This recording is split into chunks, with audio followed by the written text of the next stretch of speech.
They can't stop the signal now. You're listening to SideQuest. They can't. Hello, YouTube, and welcome to the SideQuest. My name is Grant LaHaye. I'm Justin Scottham. And I'm Nate Jones. Why so emo, Nate? The world sucks. It's just so dark and ugh. You, sir, sound like you need a toaster with your favorite NFL logo on it. It's true. don't like- EpicPodquest.com/Super Bowl gets toasted. I don't Check like- it out. I don't like toast. You don't like toast? And I don't like football. Wow. What do you I do? don't Just like. sit indoors and watch movies all day? I sit indoors and cut myself. I couldn't even finish it. I'm so sorry about that. I'm so sorry. That is not even funny. I shouldn't. That's not a joke. I should make. So, speaking of movies and sitting inside and watching them all day, Yes. something's changing in the movie industry, Indeed. and maybe for the better. Justin? Potentially for the better. So it all started last week. Paramount Pictures finally decided to come out, and they notified all theaters that they distribute their movies to, and letting them know that they will no longer be distributing celluloid film. It will be 100% digital. And what? It was Paramount Pictures? Paramount Pictures. Wow. So this is a really big deal. Digital film, of course, has been around for a while now, and it's definitely making ripples Especially in the with industry. all the 3D that you've got and all the DLP stuff coming out as well. I mean, like, all the 3D movies are digital. They're not celluloid or film printed. All the DLP stuff, you know, the DLP movement has been going on a little bit more. So you know, there's a lot of directors out there that are embracing it. They're absolutely loving it. You got Peter Jackson, who's doing his things with the Hobbit films and the 40 frames a second. 60 or 60 or whatever he's 48, doing now, 48. Yeah. So with all that being said, this brings up the fact as to why Christopher Nolan's new movie Interstellar is already a landmark film. So last week, Paramount announces all digital. yeah. Later reports on Tuesday this week that Christopher Nolan's film will be distributed under Paramount Pictures on celluloid. Really? Yes, because as Christopher Nolan has stated before, he despises filming on digital and that it is not a true film unless filmed on 35 or IMAX film, as he's widely known for doing with the Batman movies. Which is the 70. Which is the 70 millimeter film. So he, maybe just over a month and a half ago, the Interstellar teaser trailer first came out, and it's a highly anticipated new sci-fi film, which is supposed to be absolutely amazing. Yeah. Because usually They haven't given us much. not much, but the fact that Christopher Nolan has his hands on it and has written it, it's gonna probably be fucking amazing. Pretty good. Because Christopher Nolan almost can do no wrong. So this is a really big thing because that's what they just came out. They said, although we anticipate the majority of studios' futures releases to be executed in digital formats across the U.S., select exceptions will be made. So apparently Christopher Nolan just legitimately went into the office and said, small, very large blip on Paramount's radar exactly. now. They're like, oh, shit, why did we announce this now? And he, I could just see him coming in going, yeah, this isn't going to happen. I'll never make a movie for you or make you money ever again if you don't let me do what I want to do. I'll just go distribute it through someone else. Exactly. So For your contract. I just want to throw this out here real quick. Yeah. I'm looking at Paramount's releases. Yeah. And last year in 2012, they actually released 1, 2, 3, 4, 5, 6, 7, 8, 9, 10, 11, 12, 13, 14, 15, 16 so movies.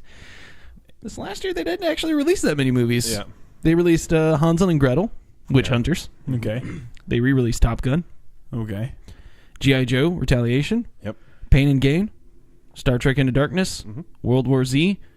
Jackass Bad Dad. Anchorman 2. Wolf of Wall Street. And Labor Day in some theaters. Yeah.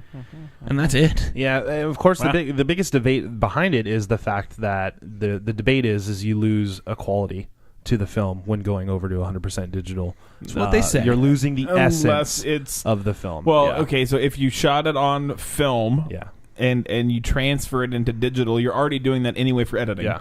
because no one's really doing for the most part linear editing or reel-to-reel editing anymore. That's what annoys me about the matting. whole. So you're already transferring it to digital. Go ahead, Nate. That's what annoys me about the whole thing. Is you have to shoot on film and it's gonna capture the light better and blah blah. But I mean, half your world is that's built. like okay. So I'll take this back to music because this is my whole thing with music. I love records. I love the sound of records, and I want more records to be released. Mm-hmm. However, this is almost the reverse problem, where a record is great, but if you record it digitally and then put it on vinyl, you're not really recording it. You're helping it, but it's different. Right. Where this is like they're recording on vinyl and then releasing it on, or recording it on analog on tape and releasing it on CDs. Right, yeah. You know, so it's, I mean, most people, or I'm going to say nobody, is linearly editing anymore. Yeah. Everyone is editing digitally. Right. Yeah. So, and I understand that some of that essence will be captured into the digital format. However, it is still being transcoded in some degree, and there is compression in some degree. Yeah. So no matter what. Well, especially let's look at just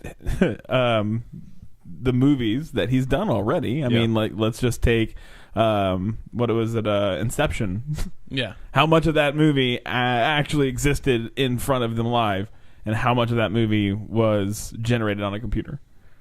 Oh, that's a good point. Yeah. That's And actually a very that valid was point.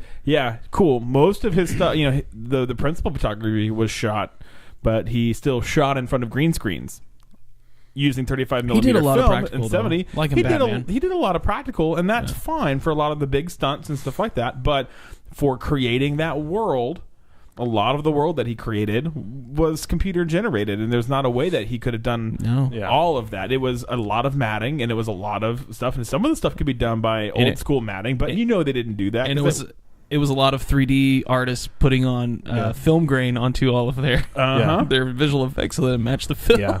And of course, and the biggest thing too is that Christopher Nolan has always stood firm that he's wanting to preserve the traditional value of filming, which is on film, the graininess and the essence of that. But what he's not talking about is how he's very, very readily conforming to the technology that is available to make his movies even better. True. So he has to incorporate the digital medium to meet the expectations of moviegoers today. Yeah. Because more people want to see a more imaginative worlds, more just broader sets and spectacles than what you would normally be able to afford in a traditional budget. So, especially when they're trying to capture more money and financials. I found out a really cool story about the filming of A Dark Knight. Yeah. I was listening to a podcast that Aaron Eckhart was on, and he was talking about like how it was to work with Christopher Nolan and how like just amazing of a director that he was. Yeah. And essentially he was talking about the scene where in The Dark Knight where it's essentially the last scene of Aaron Eckhart as Two-Face when he's about to die. And so it's him and Bale and Commissioner Gordon. And he just kind of looks off into the city, and he was just like, man, we really lucked out. Like, the city is just lit. It's gorgeous. Like, buildings just have random lights on, just the whole feel of everything. And so he just is talking about it, and Nolan just goes, yeah, that's us. And he goes, what? He goes, yeah. The way all the buildings are lit with all the lights on in the building, that's us. We did all of that. We went to every single building, and this is how we wanted it lit for the city shot. And so, like couple square miles of city were all lit based off of Christopher Nolan's vision for a shot that was maybe only 2 or 3 seconds in the movie. That had to cost hundreds of thousands of dollars. But so again, yes, to your point, with Inception and how he did everything digitally and creating these worlds and stuff like that. The fact there's that a lot of digital, there's a lot of that, but just the fact that he has that ability to just look at a city like Chicago and go, "This is how I want the city to be lit for my movie."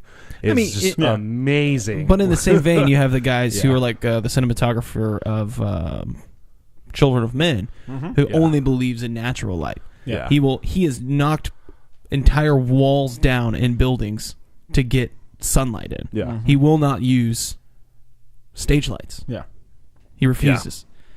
But these are all these things like he's breaking the norm in that realm. Yeah, and Christopher Nolan is trying to break the norm in the realm.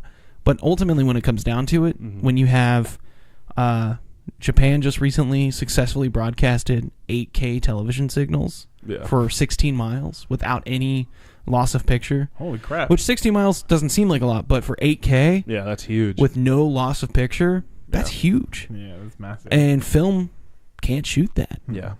I mean, you can magnify it, but you're just intensifying the loss that happens in film on celluloid. You're intensifying the grain. You're intensifying everything. Yeah. So with the way that the world's going, people are shooting in 4K. You could shoot IMAX, but whatever. You'd have to shoot in IMAX the whole time to even compete. But I mean, With even 4K. I mean, even if you think about it, though, I mean, With 4K. it's just like what point and shoot cameras went through. You had a bunch of people who were hardcore film, would only shoot on film, and eventually it just finally got overtaken. Yeah. And we're now in a digital realm where you can barely even find film Oh, or yeah, a it's- camera that you still have, and if you do, you're was at- paying a ton of money for it. I was at Walgreens Yeah. the other day, and there was a poor lady who was trying to develop film, older lady, and the Walgreens attendant was like, "We don't do that here," Yeah.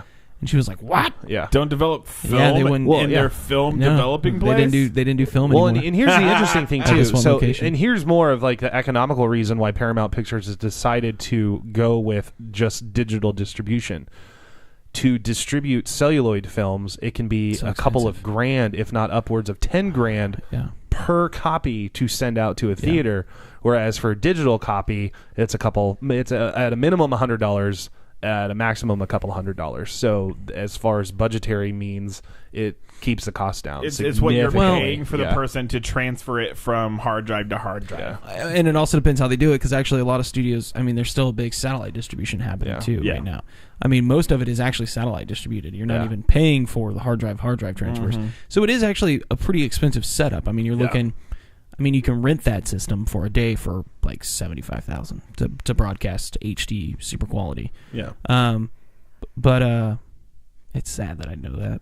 No, it's not. But I mean, you can rent that capability for Yeah. $50,000 to $75,000 a day. So if you think about purchasing that, you're looking at least in a couple $100,000. But you're sitting on that couple $100,000 for 5 years, Yeah. 2 to 5 years at least. So Yeah. I don't know. I mean, I think it's a good move. I'm surprised it's taken us this long Yeah. to get to that point. I mean, I know it's hard to go back and look at something like Collateral, like one of the first movies that was shot with digital cameras, and say like digital is going to be okay, because that doesn't look that great. It's overlit. Now. It's lit for film, so it's Yeah. overlit and looks like crazy.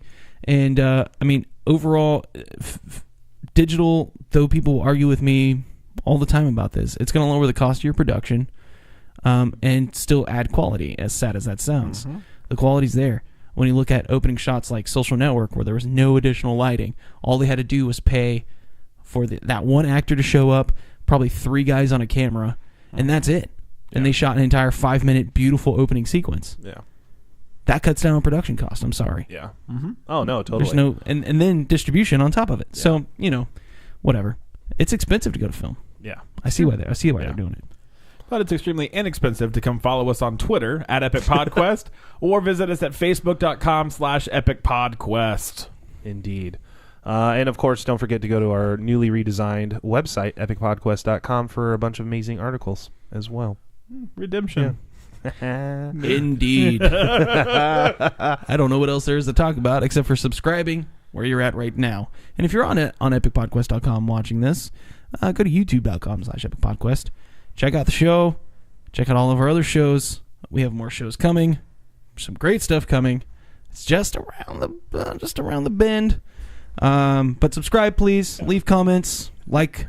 Yeah. All that kind of stuff. Let us know what you think. Share this with the internets. That'd be greatly appreciated. And thanks for watching. Yes. I mean, watch it if you want. I don't care. Whatever.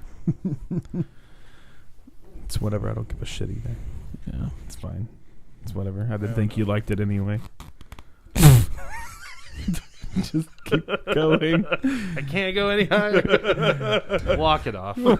Can you take me higher? Walk it off. Walk it off. We're not going into Creed. Walk it off. John, just turn off the camera. Just stop. Just stop. Stop now. I'm not. They can't